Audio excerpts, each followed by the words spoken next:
At nandito na nga tayo sa Crown Residences, mga friendly, at hindi rin nagtagal pumasok na tayo sa loob dahil umulan na. So ito yung kanilang entrance door. Nandito naman yung kanilang reception and mga receptionists. Ayan. So, dito naman sa gawid dito, nandiyan yung rooms and then yung elevator. At meron nga silang lobby dito kung saan matatanaw nyo yung pools nila sa baba. So, ayan mga friend, hindi ba umuulan nga? Kaya naman din na nagtagal, pumasok na rin tayo sa ating kwarto. At ito yung kwarto nila, medyo mabigat yung pinto. Tapos, ito yung kanilang mga bed, mga friend, dahil dalawa lang naman kami dito sa kwarto.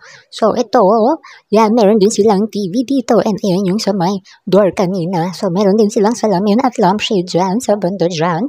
And meron din silang mini fridge and electric kettle. So, may cabinet. And ito nga kanilang banyo. Ito yung kanilang lababo, mga friend. And may toilet dyan. Sa banda dito, nandito ang kanilang shower.